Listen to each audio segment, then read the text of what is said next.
여러분 안녕, 반가워요. 드디어 이제 2학기 들어서서 선생님이 실제로 수업하는 두 번째 강의예요. 어저께 첫 번째 강의 잘 봤죠? 오늘은 선생님 방이 아니고 이제 TV 앞에서 한번 해볼 거예요. 계속 학교가 아니고 집에서 녹화하고 있습니다. 너무 밤이에요 지금. 다음 시간에는 학교에서 녹화해서 밝은 화면 보여줄게요. 오늘은 저번 시간에 이어서 고려를 시작할 거예요. 저번에 우리는 고려를 수업하기 이전에 지금까지 배웠던 역사를 하나하나 훑어보았습니다. 70만 년 전에 구석기 시대부터 바로 고려 이전까지 말입니다. 후삼국 시대를 통일한 것까지 한번 훑어봤죠. 오늘은 고려의 성립과 발전, 그 중에서 첫 번째 고려의 후삼국 통일과 그 의의에 대해서 공부하도록 하겠습니다. 자, 지금 보이죠? 고려의 후삼국 통일과 그 의의입니다. 오늘의 학습 목표예요. 이 단원에는 뭐가 있냐면요. 민족의 재통일을 이룬 고려. 화면에 잘 보이나 모르겠어요. 여러분은 좀 더 큰 화면으로 보실 테니까는 잘 보이리라 믿습니다. 통일신라 시대가 후삼국으로 이렇게 무너지고 그 다음에 민족을 재통일하죠. 그 민족의 재통일을 이룬 고려 단원에서 고려의 건국, 후삼국의 통일 과정, 후삼국 통일의 의의를 배울 겁니다. 그리고 국가의 기틀을 마련한 태조 왕건이죠. 왕건의 정책에 대해서 배우도록 하겠습니다. 호족을 하나로 통합하는 정책, 백성들의 민심을 수습하는 정책, 그리고 북진 정책. 북진이 뭔지 알죠? 북쪽으로 올라가는 거. 왜 북쪽으로 올라가죠? 잃어버린 고구려의 옛 땅을, 고토를 회복하기 위해서 북진 정책을 합니다. 북진을 하기 위해서는 어디가 중시될까요? 바로 고구려의 옛 수도 평양이 중시됩니다. 평양을 고려시대에는 서경이라 불렀습니다. 자, 오늘의 학습 목표입니다. 민족의 재통일을 이룬 고려에서는 첫 번째, 우리나라 역사에서 고려가 가진 역사적 의의를 설명할 수 있습니다. 그리고 후삼국 통일의 역사적 의의를 말할 수 있어야 합니다. 우선 고려의 건국에 대해서 보도록 합시다. 왕건은 어떻게, 어디에서 성장을 했는가? 왕건의 배경, 왕건도 호족이었어요. 호족이 뭔지 알죠? 지방에서 강력한 힘을 가지고 있었던 세력, 그것이 바로 호족입니다. 왕건은 송악의 호족이었어요. 여기 나오죠? 송악의 호족. 송악은 지금이 어디죠? 바로 개성입니다. 해상 상업 활동으로, 그렇죠, 물길, 강이나 바닷길에서 상업 활동을 했습니다. 세력 기반을 마련했고, 그러다가 강력했던 궁예에게 투항을 합니다. 궁예 알죠?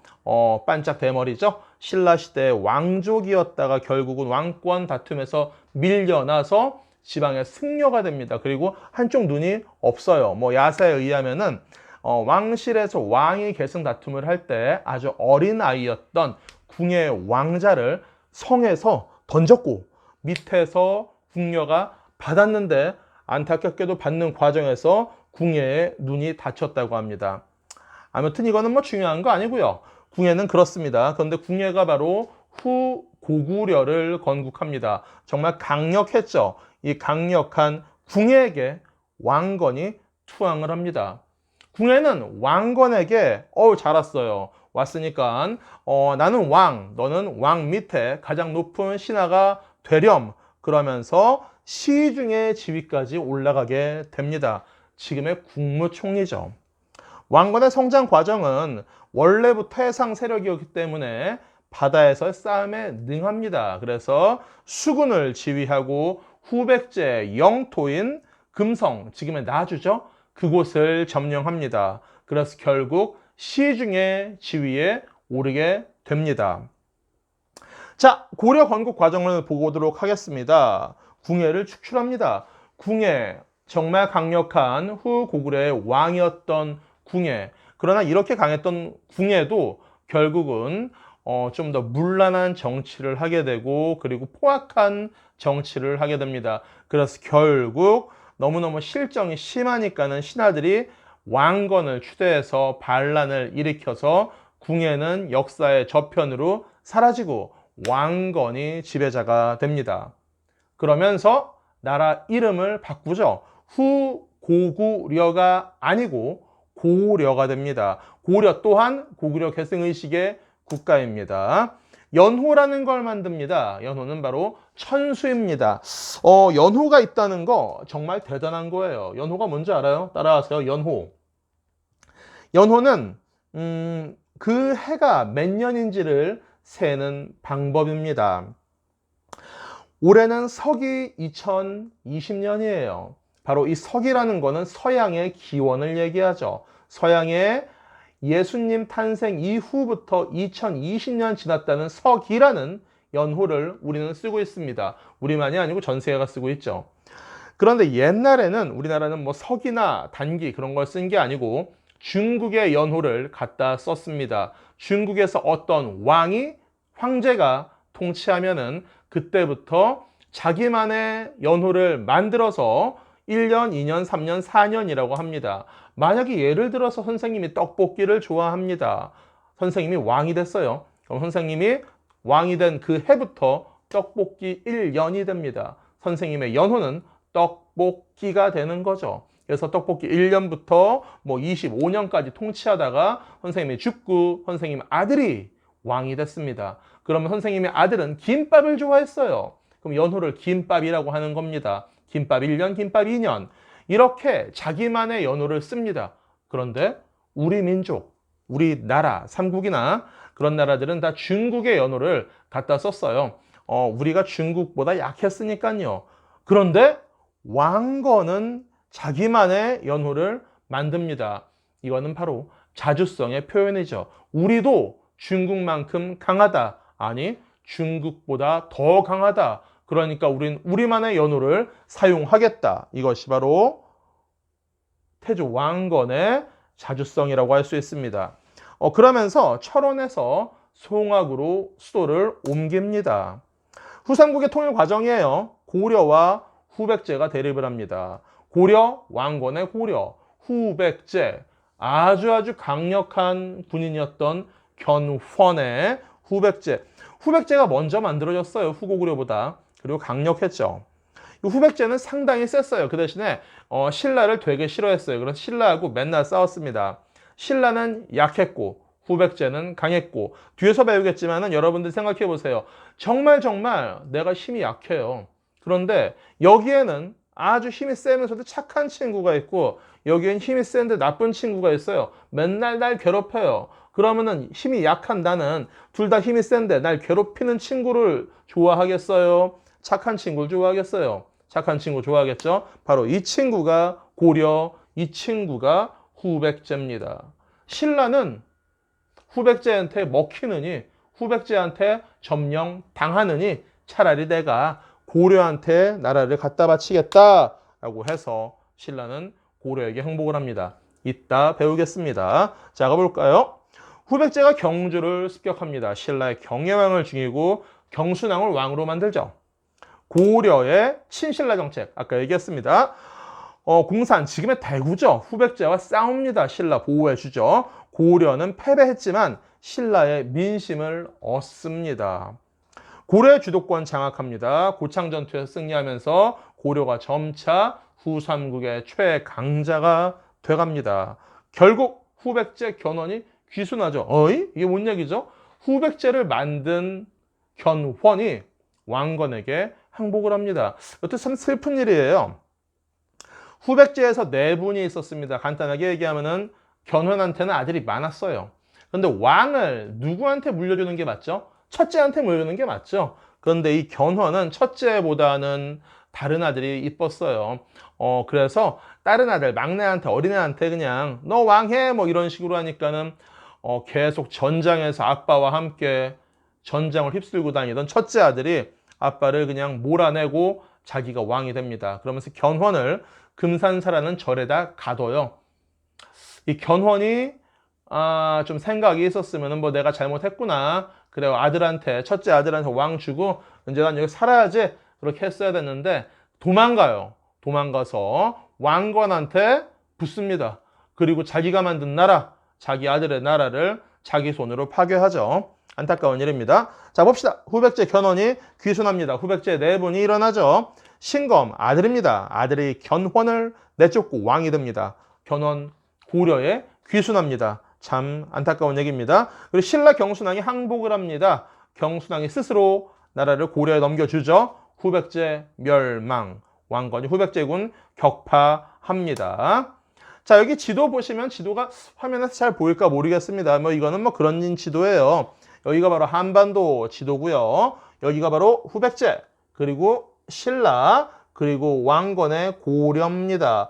여기가 왕건이 후고구려의 장군일 때 여기 이 금성 여기를 먹고 아주 국력을 강화시키죠. 그러면서 고려가 모든 걸 먹는 과정, 그리고 위에서는 망한 발해 유민이 내려오는 것을 보여주고 있습니다. 결국 이 고려가 후삼국을 통일하고 우리 민족의 통일국가를 완성하게 되는 것입니다.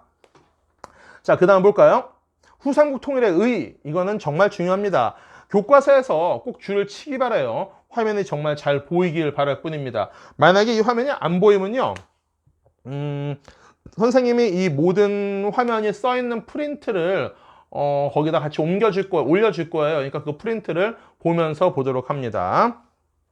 교과서 봐도 돼요. 교과서 페이지 그대로 나갑니다. 후삼국 통일에 의해 민족을 통합했습니다. 후삼국뿐만 아니라 고구려를 계승한 어디의 유민까지? 고려 위쪽에 있었죠. 아까 지도에서 봤습니다. 누구? 두 글자. 비읍, 히읗. 정답 발해 유민까지 수용합니다. 그리고 고려는 개방적 사회였습니다. 전국 각지의 지방 세력이 정치에 참여합니다. 이 지방 세력을 뭐라 하죠? 바로 호족이라 합니다. 그런데 이거 참 중요해요. 전국 각지의 지방 세력이 정치에 참여하면서 참 좋아요. 얼굴이 안 나오네. 좋긴 좋은데 이게 좀 이따가 이제 왕건 때는 좋아요. 왕건은 나라를 만들었다는 그런 자부심도 있고 권력도 있고 힘도 있으니까요. 그런데 왕건과 함께 나라를 세운 호족들, 지방의 호족들, 이 호족들이 정말 힘이 세요. 그래서 이 호족하고 왕건하고 1대1로 붙으면은 분명히 왕건이 이기죠. 그런데 만약에 호족이 뭐 5팀, 6팀, 7팀이 힘을 모아서 왕건하고 싸운다. 왕건은 질 수밖에 없습니다. 그래서 왕건이 나라를 세운 다음에, 강력한 국가를 세운 다음에 이 호족들한테 모든 걸 다 줍니다. 뭐 아주 많은 권력을 줘요. 그래서 왕건 때는 좋았는데 왕건이 죽은 다음에 왕건의 아들들 때는 고려가 거의 무너지기 일보 직전까지 갑니다. 왕권이 엄청나게 약화되고요. 그래서 결국 광종이 들어설 때까지 왕권이라는 건 거의 뭐 사라지다시피 합니다. 그거는 나중에 또 배우도록 하겠습니다. 다양한 문화가 발전합니다. 옛 삼국의 문화와 전통을 계승하여 새로운 문화가 창조됩니다. 자, 그러면 오늘 배운 것, 간단하게 배운 거 한번 테스트 한번 해볼까요? 확인학습이에요. 선생님 여러분의 목소리가 들리는 것 같아요. 한번 들어보도록 하겠습니다. 첫 번째, 왕건이 수군을 지휘하여 후백제를 배후에서 공격할 수 있는 발판을 마련한 후백제의 영토는 어디죠? 아까 지도에서 봤습니다. 정답, 금성, 나주라고 불리죠, 지금은. 나라 이름을 고려라고 청한 이유는 뭘까요? 어느 나라를 계승한다? 고려는 어떤 나라를 계승한다? 세 글자. 정답, 고구려입니다. 고구려 계승의식. 선생님이 지금 집에 살고 있어요. 선생님 집에 사는데 이 앞에서 우리 어린이가 선생님을 보면서 막 웃고 있어요. 배를 막 긁으면서 보고 있습니다. 선생님도 참 재밌네요. 태조 왕건이 나라를 건설한 이후에 처음으로 사용한 연호. 연호라는 것은 자존심, 자부심, 아주 강력한 나라 만들었다. 자존의식 이런 거죠. 그 연호는 뭐죠? 두 글자, 치읓, 시읒. 정답, 천수입니다. 고려가 경상도 북부 지방을 둘러싸고 계속해서 충돌한 가운데 결국 후삼국의 주도권을 장악할 수 있게 된 전투, 그 전투의 이름은 지금의 안동에서 싸웠습니다. 무슨 전투? 안동 전투. 근데 그때는 고창이라 했죠. 정답은 고창 전투입니다.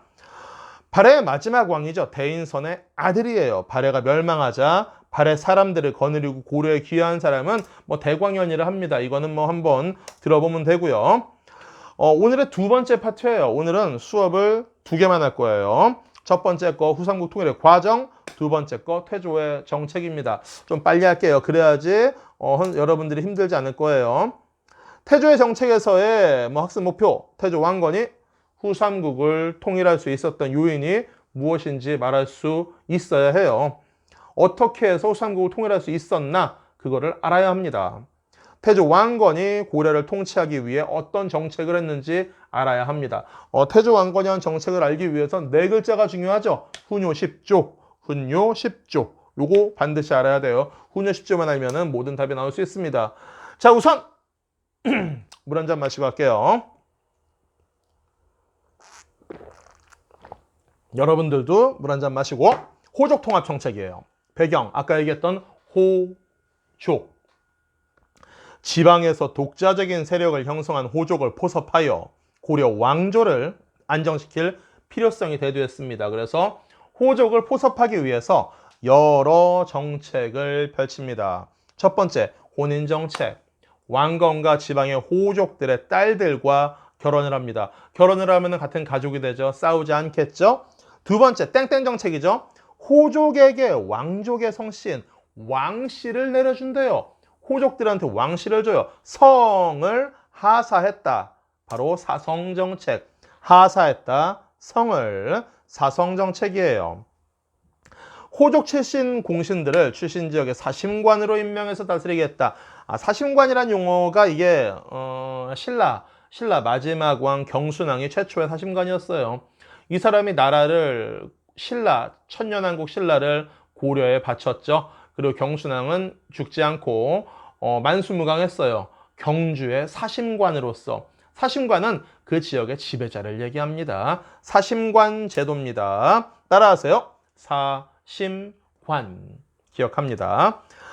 이거는 뭘까요? 호족의 자제를, 아들이죠. 아들, 딸이죠. 자식이죠. 개경으로, 수도 개경. 고려의 수도는 개경이에요.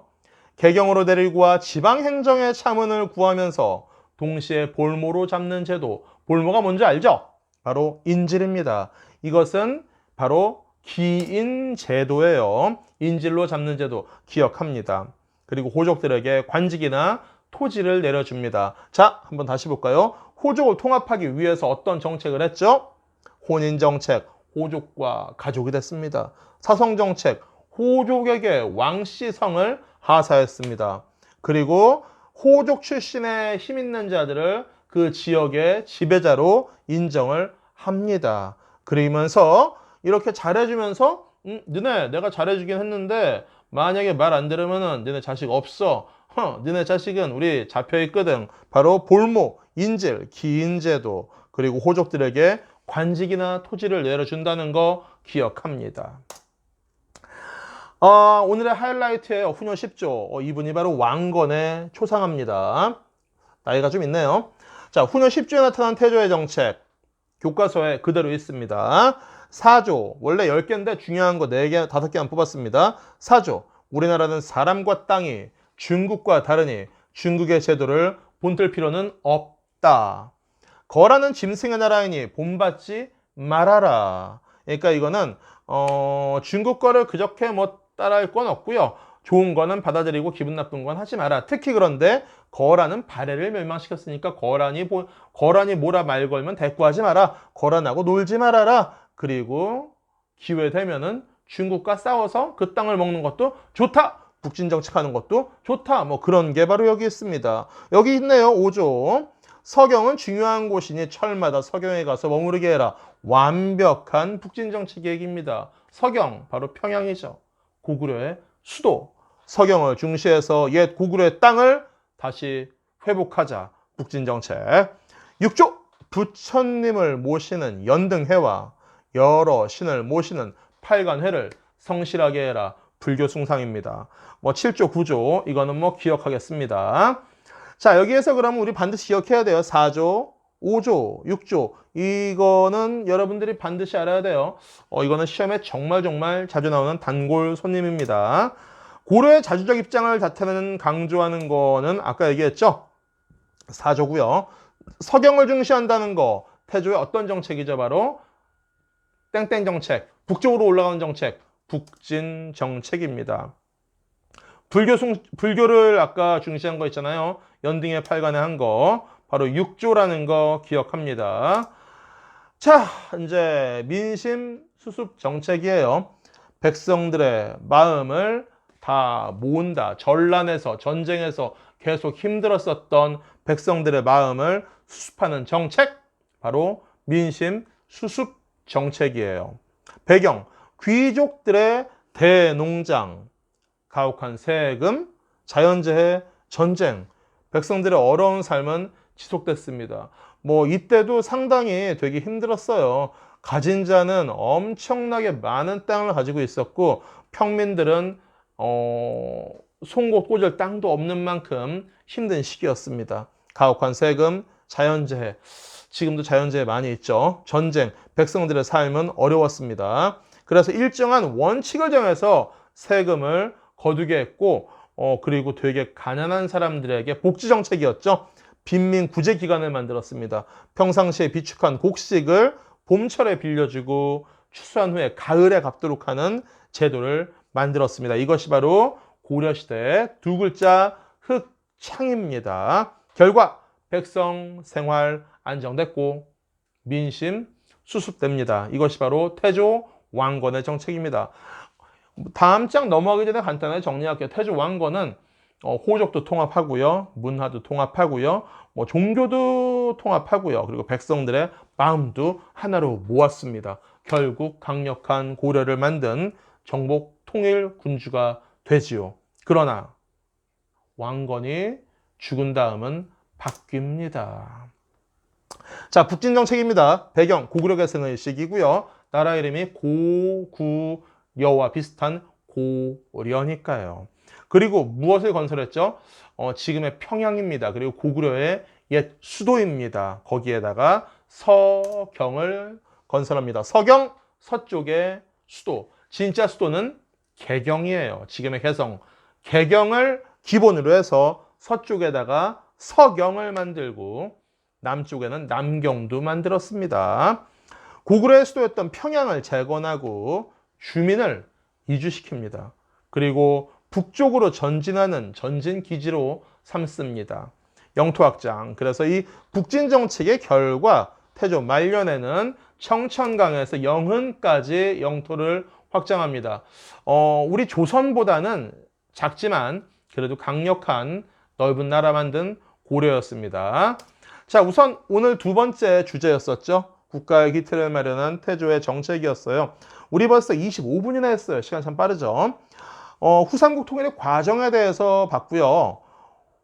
태조 왕건이 고려를 만들기 위해서 한 기틀을 마련한 정책을 공부했습니다. 문제를 풀면서 한번 정리해 볼게요. 통일신라 말기에 각 지방에서 등장해서 일정한 지역을 다스리며 실질적으로 백성을 지배하고 있었으며 독자적인 관청과 병력을 가진 세력을 부르는 명칭은 뭐죠? 두 글자. 뭘까요? 아는 사람 있어요? 알아요 혹시? 몰라요. 정답은 바로 히읗, 지읒, 호족입니다. 태조 왕건이 공로가 큰 호족들에게 왕족의 성신 왕을 내려주었다. 성을 하사했다. 하사했다. 성을. 두 글자. 뭐죠? 사성? 정답. 사성정책이에요. 아유, 잘했어요. 사성정책. 태조 왕건이 호족들을 견제하고 지방 통치를 보완하기 위해 실시한 제도. 이거는 혼인정책이에요. 가족이 됐으니까요. 그리고 4번 이거 중요해요. 이거는 시험에 잘 나옵니다. 왕건이 고구려의 옛 영토를 회복하기 위해서 북진정책, 전진기지 하면 딱 나오죠. 두 글자. 어디예요? 어디죠? 지금의 평양. 지금의 평양인데 그때 뭐라 불렀죠? 서쪽의 수도 서경이라 불렀습니다. 잘했습니다. 이제 한 2, 3분이면 끝나요. 여러분 힘내요. 빈칸에 알맞은 말을 써보래요. 이거 누구예요? 살아있는 미륵부를 자처하면서 포악해 정치했다. 관심법, 옷만이 밤매움, 내 말을 듣지 않으면 다 죽을 거야. 한쪽 눈이 없어요. 이 사람의 이름은 두 글자. 궁예입니다. 여기다가 궁예 얼굴 한번 보여줄게요. 4달러 아저씨 있죠? 그 사람이 옛날에 궁예였어요. 알고 있죠? 고려는 후백제와의 전쟁에서 불리하였으나 어떤 전쟁? 어떤 전투? 아까 얘기했죠? 고창전투. 후삼국 통일을 이루었고요. 고려는 후삼국을 통일하였고 어디에 유민까지? 옛 고구려가 망한 다음에 그 땅에 만들어진 대시의 나라 발해 유민까지 받아들여서 완벽한 민족의 통합을 이루었습니다. 고려는 땡땡땡의 옛 영토를 회복하기 위해 북진 정책을 했습니다. 계속 반복했습니다. 어디에 옛 영토? 세 글자 구려가 아니고 고구려. 고구려의 옛 영토를 회복하기 위해서 북진 정책을 위한 전진기지 지금의 평양 두 글자 서쪽의 수도 뭐였죠? 서쪽의 수도 서경입니다. 기억합니다. 서경.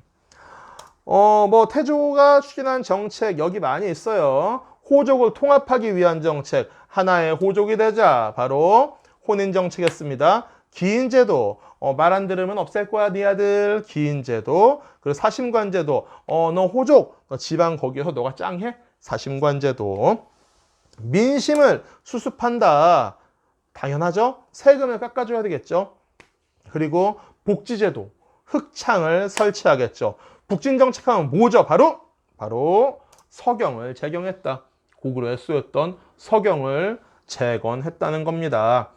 오늘은 고려의 후삼국 통일과 그 의의를 공부했습니다. 되게 빨리 달려왔습니다. 쉬지 않고 달려왔죠? 이게 27분이 지났어요, 여러분들. 오늘 여기가 한 게 고려의 4개의 소단원 중에서 첫 번째 소단원을 했습니다. 이 소단원에서 핵심 내용은 2가지죠. 후 고구려를 계승한 고려가 고구려를 계승한 고려가 어떻게 후삼국을 통일하고 통일국가 고려를 다시 한번 만들었는가 그리고 태조 왕건이 어떻게 해서 통합정책을 했는가 그거를 기억하면 됩니다. 알겠죠? 다음 시간에는 이제 2번째 중단원 고려의 통치체제 정비와 대외 관계를 학습할 겁니다. 이게 집에서 녹화하려니까는 좀 어색하고 이 화면이 잘 안 보일까 걱정이 돼요. 지금 선생님이 녹음을 하긴 했는데 핸드폰으로 하는데 핸드폰에 선생님 목소리가 잘 들어간다고 걱정이에요. 만약에 녹음이 안 됐으면은 이번 강의도 없던 걸로 할게요. 아무튼 여러분 수고했고요.